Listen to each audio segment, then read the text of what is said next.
Hi, and welcome to ShanghaiEye. I'm Timothy Pope. Hello there, I'm Chen Xuan, and this is my colleague Sun Siqi. Hi. Well, Monday through Friday on Dragon TV, we bring you stories to explore and decode China, and we'll focus a lot here on Shanghai.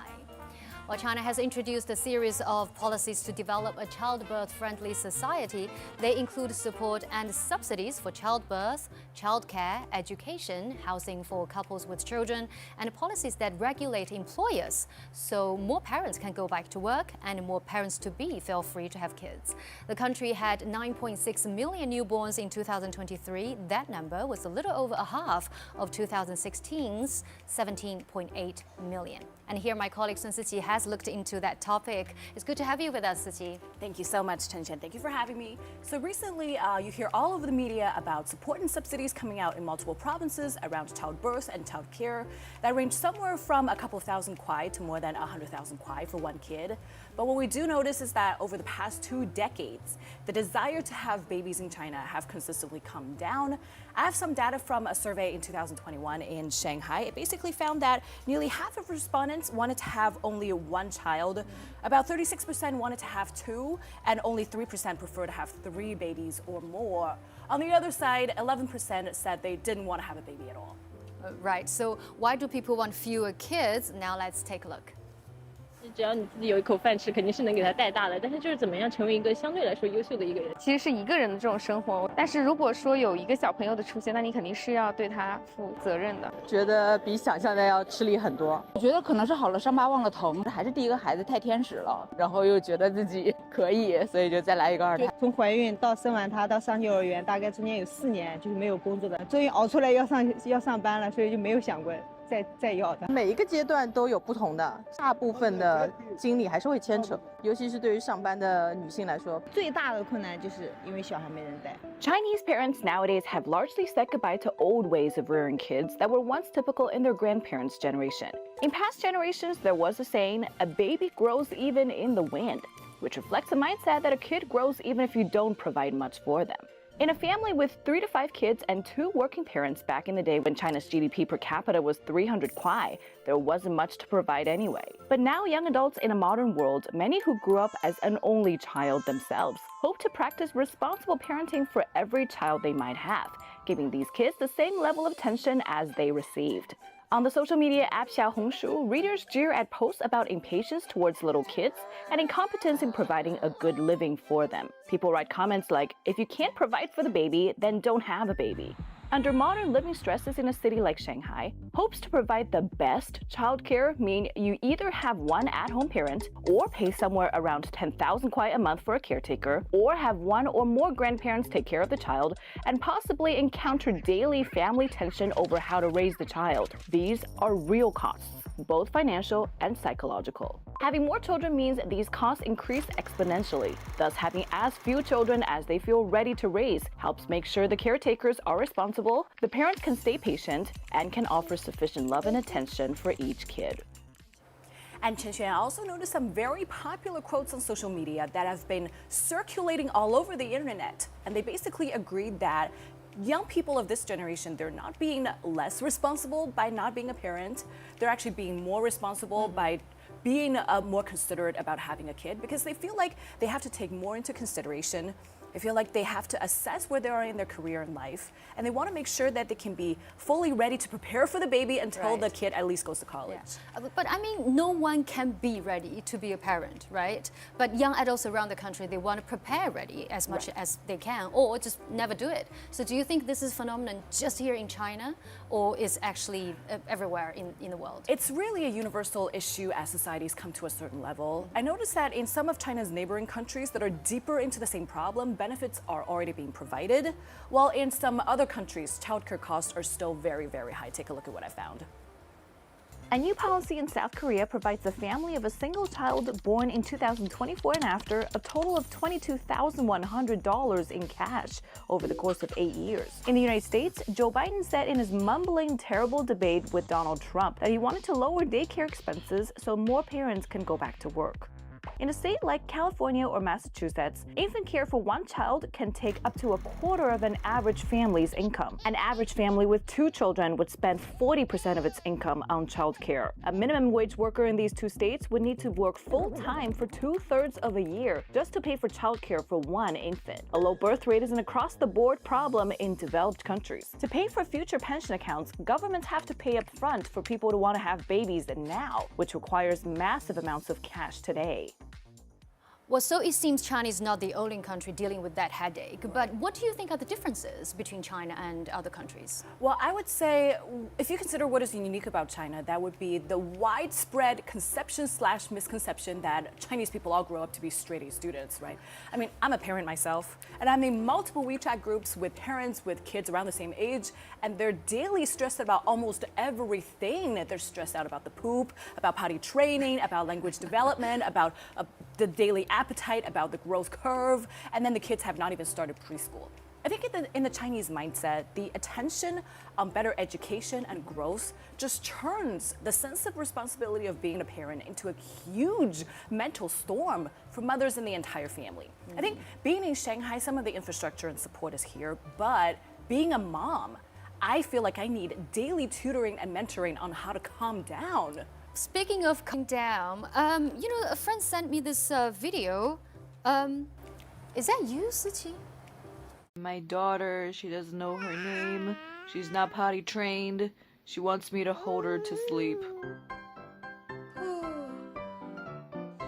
Being mom is to be in this nursery for God knows how much time. The young lady is still trying to sleep. It is 1 a.m. There isn't one day when you don't feel like you're on the verge of a nervous breakdown or physical collapse. Yeah, that is totally me because, well, I feel like there isn't one day that I don't feel like I'm scrambling and coming with new tricks to deal with the baby. I mean, my daughter's 2 years old, but there hasn't yet been one day that I felt like I'm really good at what I do. I'm really confident about being a mom. I never felt this way. Well, Siqi, hang in there. I think you've done a great job already. I know it's very hard, but you've mentioned the infrastructure is there. What do you mean by that? Well, what I meant was that the public-run, affordable, and accessible daycare facilities are coming back to the communities again, because going back 10 years, any mom who survived till their kid is 3 years old would tell you how hard it was back then to get their kids into preschool or nursery. Take a look at what I found. After 1949, with China's abundance of state-owned enterprises and production facilities, childcare was both free and convenient. The government wanted as many women to join the workforce as possible, which was part of the Women's Liberation Campaign. So women, bring your baby to work. There were breaks when you could go to the factory's nursery and breastfeed your baby. Busy? Other breastfeeding moms took turns to nurse the same group of kids.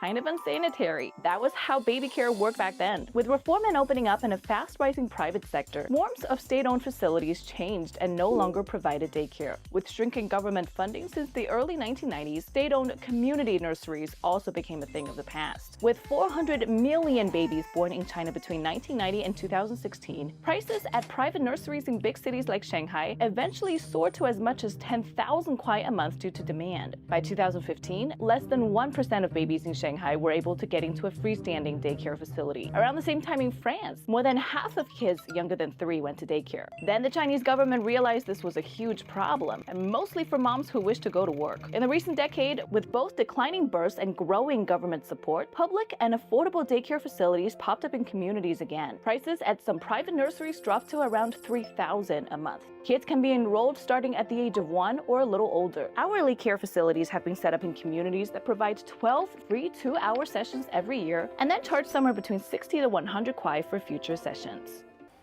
I see. So society-wise, you think facilities are more available now. Right. So if we put nursery aside, would you consider to have a second child? Would I consider having a second child? I thought it was completely self-evident. But Shen, you can't really put nursery aside at all, because I feel like it's a circular issue. Because if you can't have affordable and accessible nursery that maybe even babies younger than 1 can go, then you can't have women that can feel free to go back to work. If you can't have women that can feel free to go back to work, then you can't have employers that can feel free to hire more women of childbearing age. And if you don't have that, you can have more women that can feel free to have more babies. So the circle really starts with having affordable, accessible, and reliable daycare services. Like in the first place. Exactly, that wherever you have kids that are very close to where you live. But it's really funny you just asked that, but because I mean, your daughter is 11 years old. What stops you from having another kid? Well, that comes back to me.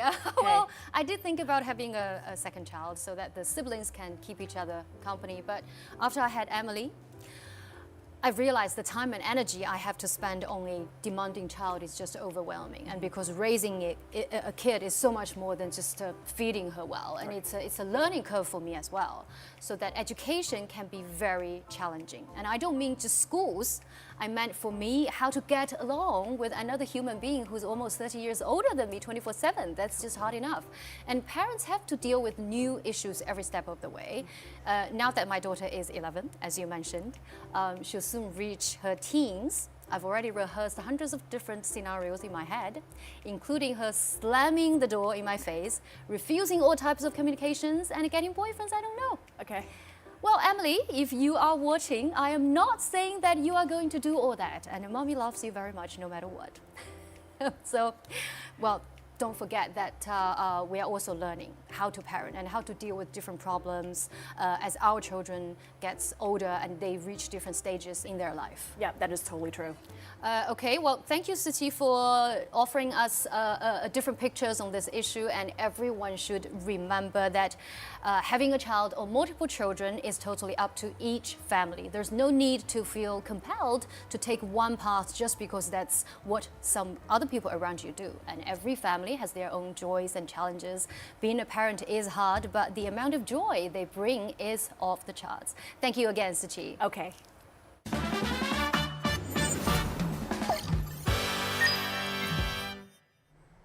Time now for Shanghai A to Z. Today we've got some more tips if you're planning to get a temporary driving permit in China. In order to apply for one, you need to prepare your identity document, usually your passport, and your foreign driving license. Note that if the original driving license is not in Chinese, which in most cases it won't be, you will need to apply for a translation of the license into Chinese. You can apply for that service through translation agencies by email, or you can approach the Vehicle Management Office staff for help. And when you have the documents prepared, bring them to the Vehicle Management Office, where you'll then take a class on Chinese road traffic laws and regulations. After that, you'll receive the permit on site. Moving on now to today's ShanghaiEye Q&A section. Taking a trip usually means you're going to be carrying a considerable amount of luggage, so being able to store it all somewhere before you check in at your intended accommodation can be pretty helpful. Maybe that's why Kathy asks, where can I store my luggage while travelling in Shanghai? Well, the good news is that there are now 232 cultural tourist sites across Shanghai that offer luggage storage services. This service spans A-level scenic spots, art galleries, museums and public libraries. To use this service, you usually need to pay a deposit, often by scanning a QR code on the lockers. The deposit will then be returned to your payment account when you pick up your luggage, so you'll be able to free yourself from any bulky baggage to enjoy the sights. Tell us what you want to know in the comment section and we'll try to answer for you in the coming episodes. If you've got a question for us, you can find us on all of our socials. We'd love to hear from you. You can find all our content online as well, and join us here on Dragon TV Monday to Friday. Thanks so much for watching. We'll see you next time.